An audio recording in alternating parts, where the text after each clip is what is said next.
Why is the 21st century we live in so similar to the 21st century we lived in before Christ? Is history destined to repeat itself? Will biblical prophecies be fulfilled, and if so, when? The Sumerian civilization created records of the Anunnaki, the extraterrestrials who created man and gave humanity civilization and religion. The Anunnaki came to Earth from their planet Nibiru and were revered as gods in ancient times. Will it be when Nibiru, in its elongated orbit, returns to our vicinity? What will happen then? Will there be darkness at noon and the earth shatter? Will there be peace on earth or Armageddon? A millennium of trouble and tribulation or a messianic second coming? Will it happen in 2025 or later, or not at all? The Sumerians taught us that humanity and its planet Earth are subject to a predetermined cyclical celestial time. We are living in a time when religious fanaticism and the clash of civilizations raise the specter of a nuclear Armageddon. The Sumerians taught us that humanity and its planet Earth are subject to a predetermined cyclical celestial time. We are living in a time when religious fanaticism and the clash of civilizations raise the specter of a nuclear Armageddon. These are profound questions that combine people's deepest hopes and anxieties with religious beliefs and expectations, questions that are exacerbated by current events. Wars in lands where the intertwined affairs of gods and men began, threats of nuclear holocausts, the alarming ferocity of natural disasters. These are questions whose answers cannot and must not be delayed. It must be kept in mind that questions about the return are not new. In the past, as today, they have been inexorably linked to the expectation and apprehension of the day of the Lord, the end of days, Armageddon. For millennia ago, the Near East witnessed how a God and his Son promised heaven on earth. More than 3 millennia ago, the king and people of Egypt longed for a messianic time. 2 millennia ago, the people of Judea wondered if the Messiah had appeared, and we are still gripped by the mysteries of those events. Are the prophecies being fulfilled? The past, present, and future converge in Jerusalem, the place of the heaven-earth link. Both the Hebrew Bible and the New Testament affirm that the secrets of the future are rooted in the past, that the fate of the earth is connected to the heavens, that the affairs and destiny of humanity are linked with those of God and the gods. As we address what is yet to come, we move from history to prophecy. One cannot be understood without the other. With that as a guide, let's look at what is yet to come through the lens of what has already been. The answers are sure to surprise. Wherever one looks, humanity seems to be gripped by apocalyptic unrest, messianic fervor, and anxiety about the end of time. Religious fanaticism manifests itself in wars, rebellions, and massacres of infidels. The armies assembled by the kings of the West are at war with the armies of the kings of the East. A clash of civilizations shakes the foundations of traditional ways of life. Carnage engulfs cities and towns. The high and mighty seek safety in underground bunkers. Increasing natural disasters and catastrophes are causing people to wonder, has humanity sinned? Is it witnessing divine wrath? Is another devastating flood awaiting it? Is this the apocalypse? Can there be salvation? Are messianic times at hand? The correct answer is yes and yes, both in our time and in those ancient times. This is the situation today as well as more than 4 millennia ago, and the astonishing similarity is due to the events that took place in the intervening period, the period associated with messianic fervor in the time of Jesus. The biblical account of the flood, which begins in Genesis chapter 6, attributes its conflictual aspects to a single deity, Yahweh, who is at first determined to wipe humanity off the face of the earth, and then strives to save it through Noah and the ark. The earliest Sumerian sources for the account attribute the discontent with humanity to the god Enlil and the counter-effort to save it to the god Enki. What the Bible overlooked for the sake of monotheism was not just the disagreement between Enlil and Enki, but a rivalry and conflict between 2 clans of Anunnaki that dominated the course of subsequent events on Earth. It is necessary to keep in mind this conflict between the two and their descendants and the regions of the earth that were assigned to them after the flood in order to understand everything that happened afterwards. The two were half-brothers, sons of Nibiru's ruler Anu. Their conflict on Earth had its roots on their home planet, Nibiru. Enki, then called Ea, he whose home is water, was the firstborn of Anu, but not of his official wife, Antu. When Enlil was born to Anu and Antu, a half-sister of Anu, Enlil became the legal heir to the throne of Nibiru, although he was not the firstborn. The key to unraveling the mystery of the rules of succession and marriage of the gods is the fact that those rules also apply to the people chosen by them to serve as their representatives to humanity. It was the biblical account of the patriarch Abraham explaining, Genesis 20 verse 12, that he did not lie when he introduced his wife Sarah as his sister. She is indeed my sister, the daughter of my father, but not the daughter of my mother, and she became my wife. Not only was it permissible to marry a half-sister from a different mother, but her son, in this case Isaac, became the legal heir and dynastic successor, instead of the firstborn Ishmael, the son of the handmaid Hagar.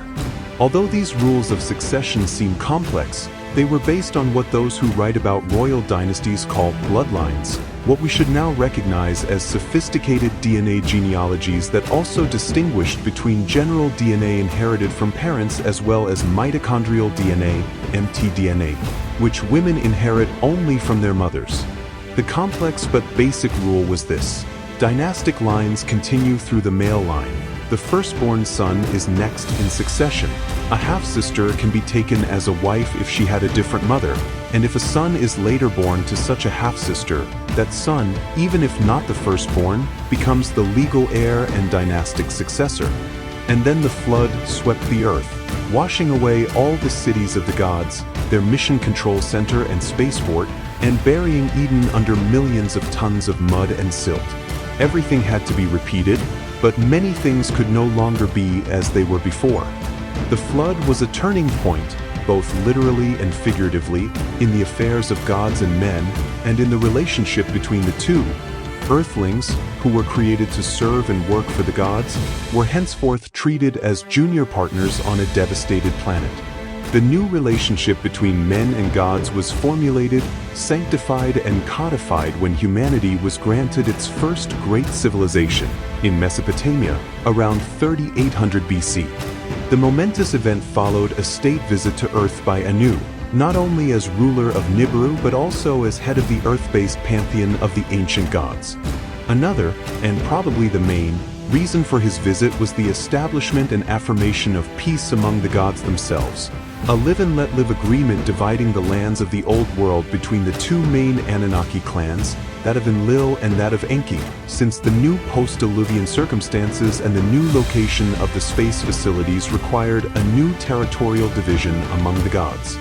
This was a division that was reflected in the biblical table of nations, Genesis, chapter 10, which recorded the expansion of humanity emanating from the three sons of Noah by nationality and geography. Asia, to the nations of Shem, Europe, to the descendants of Japheth, Africa, to the nation of Ham.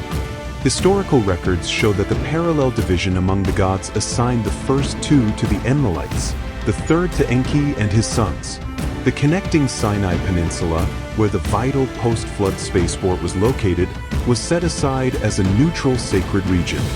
While the Bible simply listed the lands and nations according to their noetic division, earlier Sumerian texts recorded the fact that the division was a deliberate act, the result of deliberations by the Anunnaki leaders. In the first region, the lands between the two rivers Euphrates and Tigris, Mesopotamia, man's first known civilization, that of Sumer, was established. Where the pre-Diluvian cities of the gods had been, there arose the cities of man, each with its sacred precinct where a deity resided in his ziggurat. Enlil at Nippur, Ninmah at Shuruppak, Ninurta at Lagash, Nanarsin at Uar, Inanishtar at Uruk, Utushamash at Sapar, and so on. In each of these urban centers, an Enasai, righteous shepherd, initially a chosen demigod, was selected to rule the people on behalf of the gods. Their main mission was to promulgate codes of justice and morality. In the sacred precinct, a priesthood led by a high priest served the god and his wife, supervised the celebrations of the festivals, and dealt with the rites of offerings, sacrifices, and prayers to the gods. art and sculpture, music and dance, poetry and hymns, and above all writing and record-keeping flourished in the temples and extended to the royal palace. According to Sumerian texts, the Anunnaki established kingship, civilization, and its institutions, the clearest example of which is found in Mesopotamia, as a new order in their relations with humanity, in which kings and priests served both as a link and a separator between gods and men. But when one looks back at that apparent golden age in the affairs of gods and men, it becomes evident that the affairs of the gods constantly dominated and determined the affairs of men and the destiny of humanity. It is highly significant that in its account of Sumeria and early Sumerian civilization, the Bible chose to highlight the incident of spatial connection, known as the Tower of Babel account. This is how the Bible records the most audacious attempt, by Marduk, to assert his supremacy by establishing his own city in the heart of the Enlilite domains and, furthermore, building there his own space base with its own launching tower. The place is called Babel in the Bible, Babylon in English. The authors of this chapter of Genesis were thus well informed about the origins and key innovations of Sumerian civilization. They also recognized the significance of the Tower of Babel incident. As in the stories of the creation of Adam and the flood, they merged the various Sumerian deities into the plural Elohim, or into one all-encompassing, supreme Yahweh, but they left in the story the fact that it took a group of deities to say, "Let us go down and put an end to this uncontrolled attempt." Genesis 11 verse 7.